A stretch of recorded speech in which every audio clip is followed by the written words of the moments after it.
अभी अभी हम पढ़ेंगे प्राचीन भारत क्रॉन बुक से हिस्ट्री, प्राचीन भारत के इतिहास, यानी कि पेज नंबर 37 से पढ़ेंगे, पार्ट नंबर 7। आगे चलते हैं। उसने वैवाहिक संबंध एवं विजय दोनों के सहारे अपने साम्राज्य की सीमा बढ़ाई। ठीक। उसने अपनी पुत्री प्रभावती व विवाह वाकटक शासक रुद्रसेन द्वितीय से करवाया। उसके मरने के बाद उसका नाबालिग पुत्र उसका उत्तराधिकारी बना। ठीक। इस प्रकार उसके मतलब समझ रहे हैं ना, चंद्रगुप्त द्वितीय विक्रमादित्य के बारे में कह रहे हैं। ठीक ना। ठीक। चंद्रगुप्त विक्रमादित्य जो था, अपने वैवाहिक संबंध एवं विजय दोनों के सहारे अपने साम्राज्य की सीमा बढ़ाई। अपने पुत्री प्रभावती का विवाह जो था वाकटक शासक रुद्रसेन द्वितीय से करवाया। उसके मरने के बाद उसका नाबालिग पुत्र उसका उत्तराधिकारी बना। इस प्रकार प्रभावती स्वयं वास्तविक शासिका हुई। ठीक। 37 तक हो गया था। अभी पढ़ेंगे हम 38। ठीक। 38 क्या कहता है? 38 कहता है कि 38 है गुप्तकालीन प्रशासन पद्धति के बारे में जान रहे थे। तो चलिए चलते हैं। ग्राम सभा को पंचमंडली एवं ग्राम जनपद भी कहा जाता था। गुप्ता यह देश का प्रशासक था जो सम्राट द्वारा सीधे नियुक्त किया जाता था। समुद्रगुप्त के पदाधिकारी संधिवाही विग्रहक, इस संधि व युद्ध का मंत्री था। को संधि विग्रहक। अब कुमार मात्य ये गुप्त साम्राज्य के सबसे बड़े अधिकारी थे। खाद्योपालिका जो था राजकीय भोजनालय का अध्यक्ष थे। महादंडनायक न्यायाधीश थे। ध्रुवाधिकरण भूमि कर वसूलने वाला प्रमुख अधिकारी थे। चंद्रगुप्त द्वितीय के पदाधिकारी उपरीक प्रांत का राज्यपाल कुमारा मात्य प्रशासनिक अधिकारी, दंडपाशिक पुलिस विभाग का प्रधान, महादंडनायक मुख्य न्यायाधीश, बलाधिकृत सैन्य कोष का अधिकारी और महाप्रतिहार मुख्य दोबारिक। सैन्य संगठन गुप्त साम्राज्य कहता है कि सम्राट या सेना का अध्यक्ष होता था। युवराज सम्राट के विरुद्ध होने पर सेना के अध्यक्ष युवराज करता था। सेना कई शाखाओं में विभाजित थी। गज सेना, इसका प्रधान अध्यक्ष महापीलुपति होता था। अश्व सेना, इसका प्रधान अध्यक्ष महाअश्वपति व भट्टाश्वपति होता था। रणभाण्डाधिकृत सैन्य कार्य में आने वाली सामग्री की व्यवस्था एवं मूर्ति से संबंधित कर्मचारी। अब आगे सामाजिक जीवन। गुप्त युग में भारतीय समाज 4 वर्णों में विभाजित था। ब्राह्मण, क्षत्रिय, वैश्य, शूद्र। कायस्थ का सर्वप्रथम उल्लेख याज्ञवल्क्य स्मृति तथा गुप्तकालीन अभिलेखों से प्राप्त होता है। गुप्त काल में शूद्रों की स्थिति में सुधार जो है आया। उन्होंने रामायण, पुराण, महाभारत सुनने का अधिकार मिला। ठीक। अब आगे है शूद्रों की पहचान मुख्यतः कृषक के रूप में भी होने लगी। समाज में छुआछूत प्रचलित था। स्त्रियों की दशा में थोड़ी गिरावट आई। निचले 2 वर्णों की स्त्रियां जो जीवन निर्वाह के लिए अर्जन करने की स्वतंत्रता मिली, जो ऊपरी दोनों वर्णों की स्त्रियों को प्राप्त नहीं थी। एक विवाह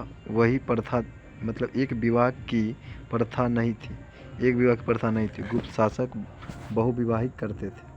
चंद्रगुप्त द्वितीय तथा कुमार प्रथम की अनेक पत्नियां का उल्लेख मिलता है। समाज में सती प्रथा भी प्रचलित थी।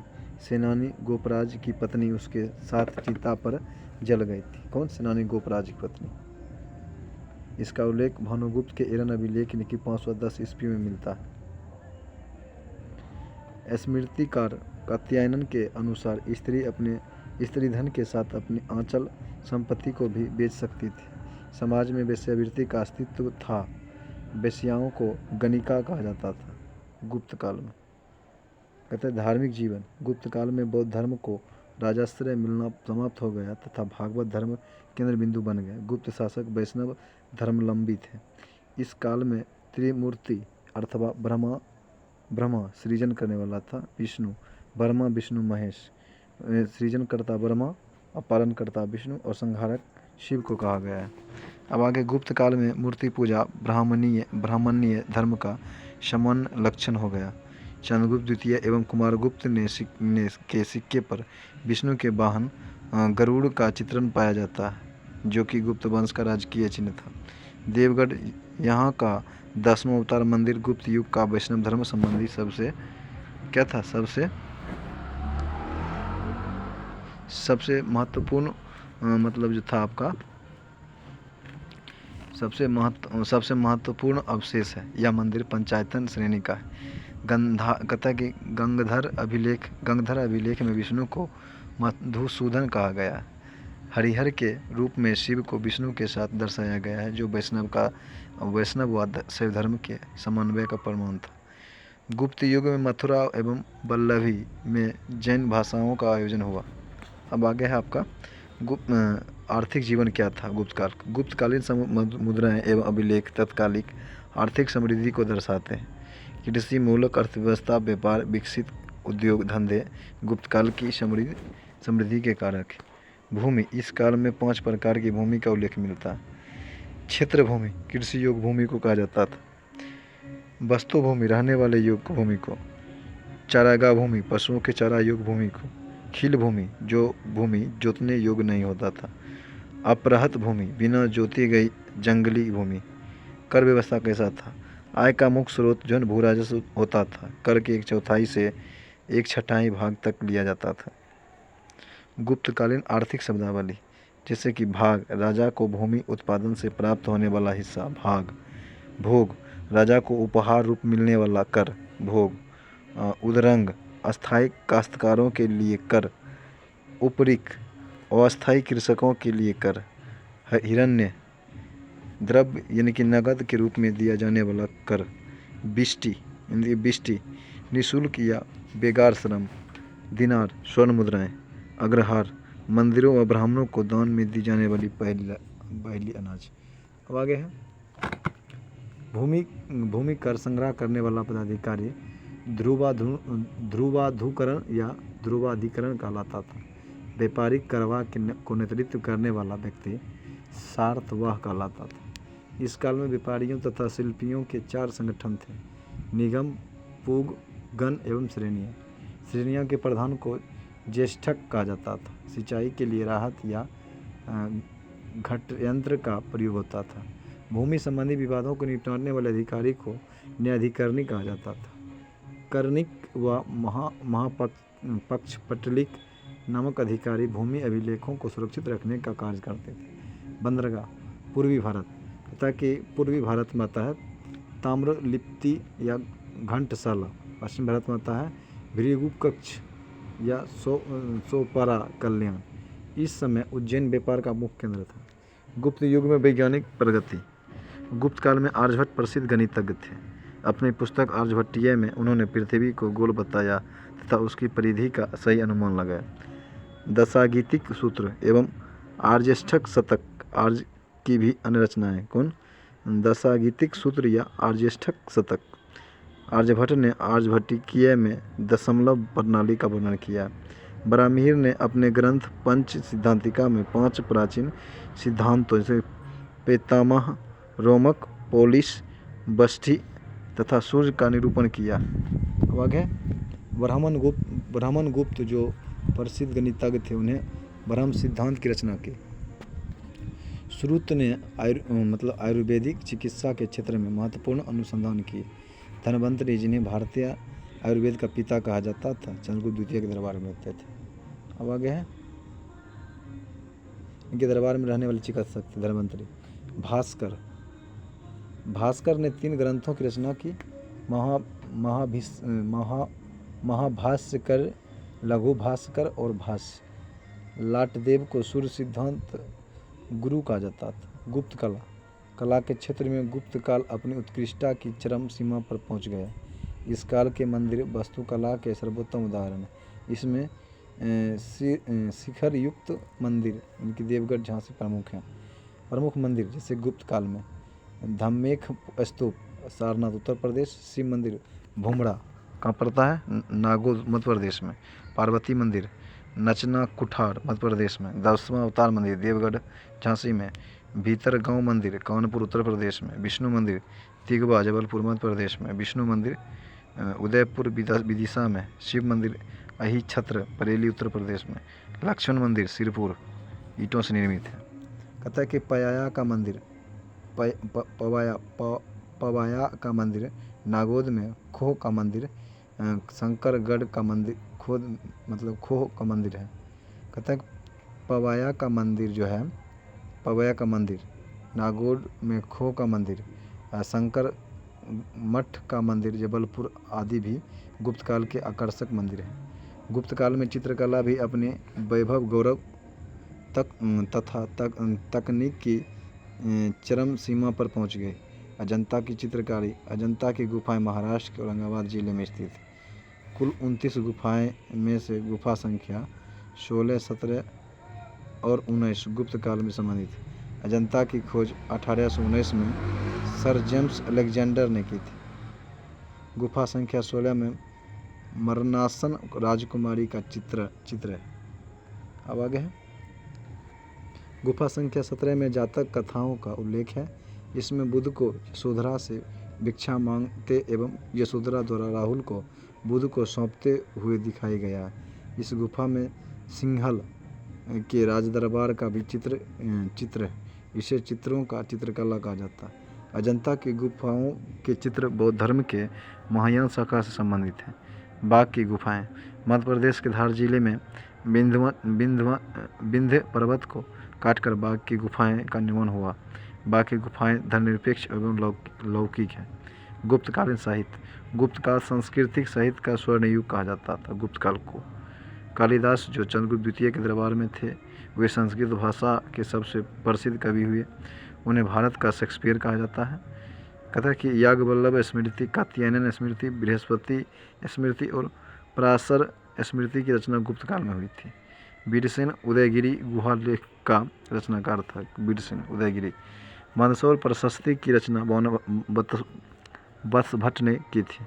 प्रमुख लेखक है उनकी रचनाएं कालिदास का अभिज्ञान शकुंतलम, कुमार संभवम, मालविकाग्निमित्रम, ऋतु संहारम, मेघदूत, रघुवंशम, विक्रमो वंशीयम, ये सभी हैं कालिदास के। कौन कौन? अभिज्ञान शकुंतलम, ऋतु संहारम, मालविकाग्निमित्रम, कुमार संभवम, मेघदूत, रघुवंशम, विक्रमो वंशीयम, ये सभी कालिदास के हैं। भास के हैं स्वप्न बादशाह, कर्णभारम और चारुदत्तम। भास कौन है? स्वप्न बादशाह कर्णभारम, चारुदत्तम। विष्णु वर्मा के पंचतंत्र, मनभट्ट का हर्षचरित्र, विशाखदत्त का मुद्रा राक्षस और देवी चंद्रगुप्त, विशाखदत्त का मुद्रा राक्षस और देवी चंद्रगुप्त, शूद्रक का मृच्छकटिकम, भौमक रावणाजुर्नियम भौमिक, वत्स भट्टिक है रावण वध। कौन है? रावण वध। राजशेखर के काव्य मीमांसा, अमर सिंह है अमरकोश। आगे चलते हैं। गुप्त उत्तर काल आप जानेंगे। गुप्त के उत्तर काल 6ठी शताब्दी के बीच तक गुप्त साम्राज्य पूर्णतः विभक्त हो गया और उत्तर भारत फिर अनेक राज्यों में बंट गया। इनमें से निम्नलिखित प्रमुख शक्तियों का दुर्भाव हुआ, मतलब प्रादुर्भाव हुआ। वल्लभी में मैत्रक वंश, पंजाब में हुनों का शासन, कन्नौज में मौखरी वंश और मालवा में यशोवर्मन। वर्धन राजवंश, इनमें पुष्यभूति वंश।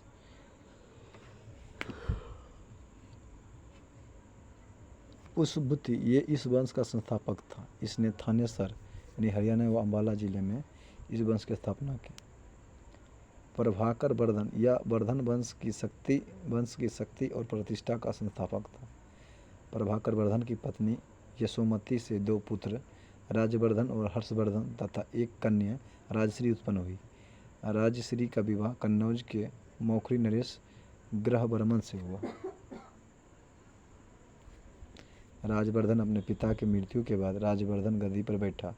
इसी समय मालवा नरेश देवगुप्त ने ग्रहवर्मन की हत्या कर राजश्री को कैद कर लिया। राजवर्धन ने देवगुप्त को पराजित कर दिया, लेकिन देवगुप्त के मित्र गौड़ शशांक ने धोखे से राजवर्धन की हत्या कर दी। ठीक, अब आ गया हर्षवर्धन 606 से 47 ईस्वी पर। हर्षवर्धन वर्धन वंश का शक्तिशाली व यशस्वी सम्राट था।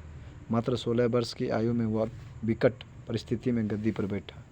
वह अपने को राजपुत्र कहता था तथा स्वयं अपना नाम शिलादित्य रखा।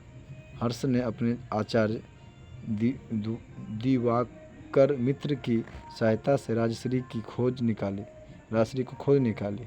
हर्ष ने कन्नौज को राजधानी बनाया, जहां उसने चारों ओर अपना प्रभुत्व फैलाया। हर्ष को पूर्वी भारत में गौड़ देश में शैव राजा शशांक से मुकाबला करना पड़ा था। 619 में शशांक की मृत्यु हुई, तब यह शत्रुता समाप्त हुई। अब आगे दक्षिण की ओर हर्ष के अभियान को नर्मदा के किनारे चालुक्य वंश के राजा पुलकेशिन द्वितीय ने रोका और हर्ष को पराजित किया। हर्ष के समकालीन शासक भास्कर वर्मा क्या था? यह कामरूप का शासक था। भास्कर वर्मा वर्मन वंश का शासक था। पुलकेशिन द्वितीय यह चालुक्य वंश का शासक था। उसकी राजधानी कर्नाटक के आधुनिक बीजापुर जिले के बादामी में थी। गौड़ नरेश शशांक, इसकी राजधानी कर्ण सुवर्ण थी।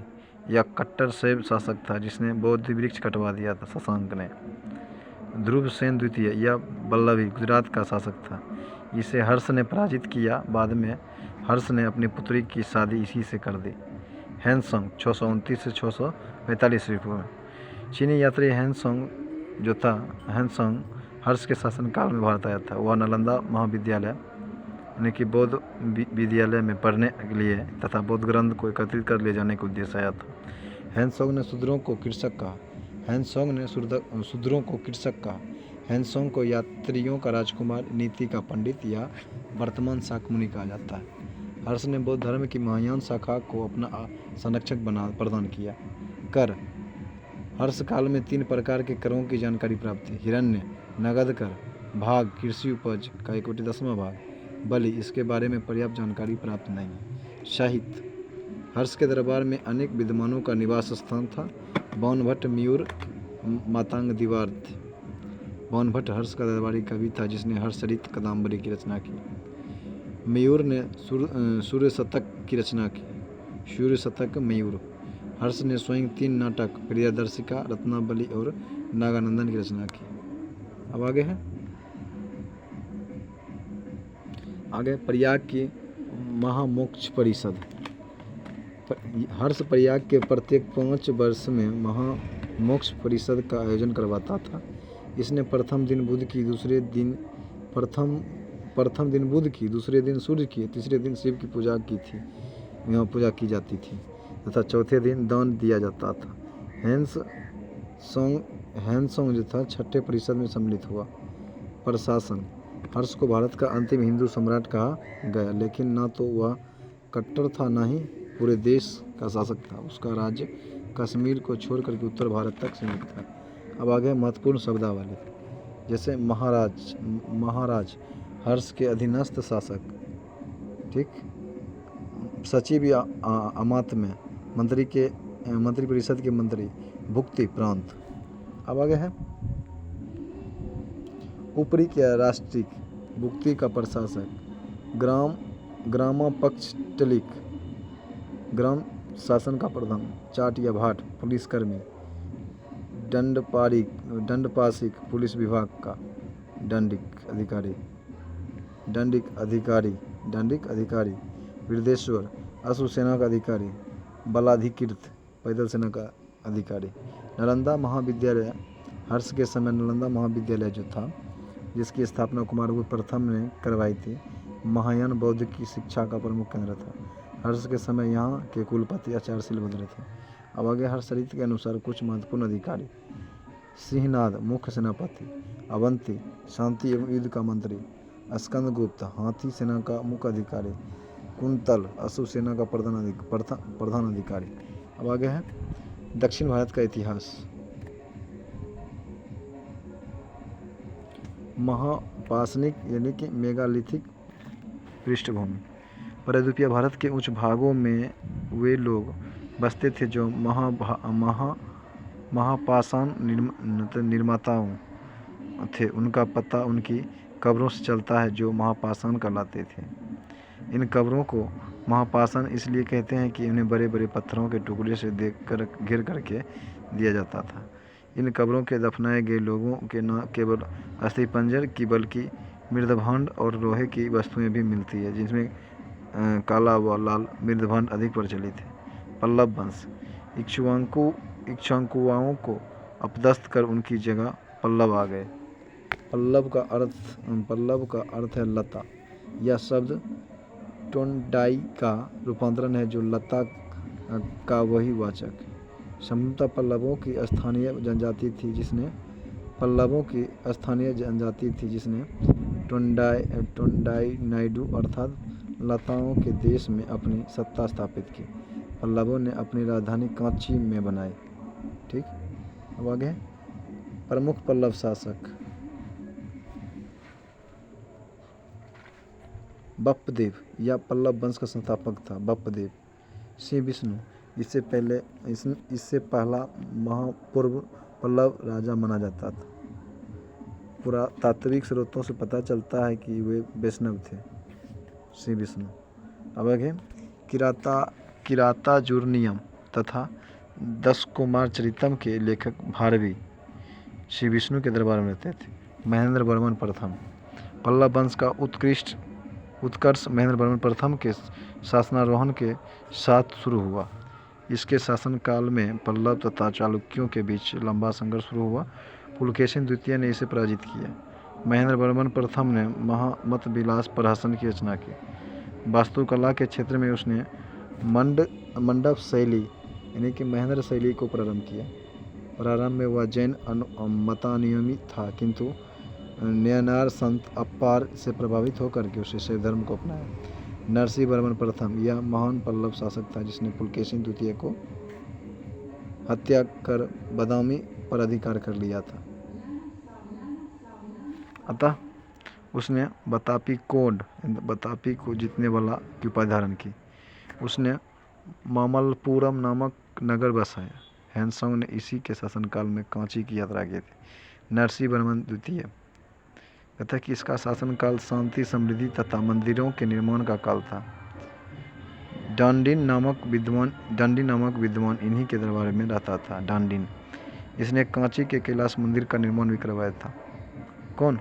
नरसिंह वर्मन द्वितीय। कांची के कैलाश मंदिर।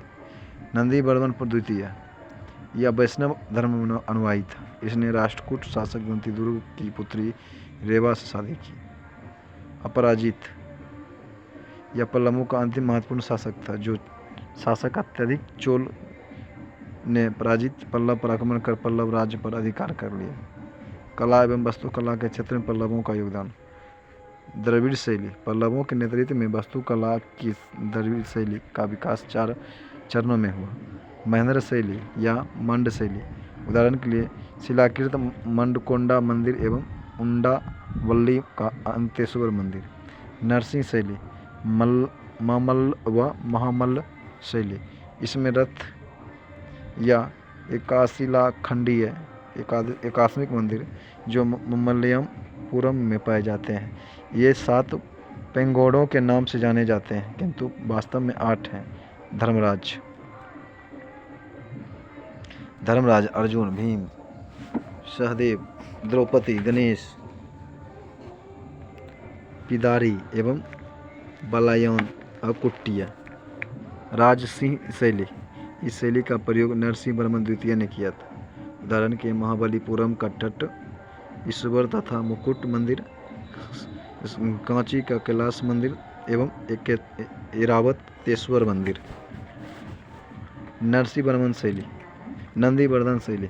नंदी वर्मन II ने कांची के मुक्तेश्वर मंदिर, बैकुंठ पेरुमाल मंदिर तथा गोमतेश्वर मंदिर और ओरगांडम चिंगलपूट के निकट का बाड़मल्लेश्वर मंदिर एवं गुड्डिडमल्ल उनकी रेणुगुट्टा के निकट का परशुरामेश्वर मंदिर का निर्माण करवाया था।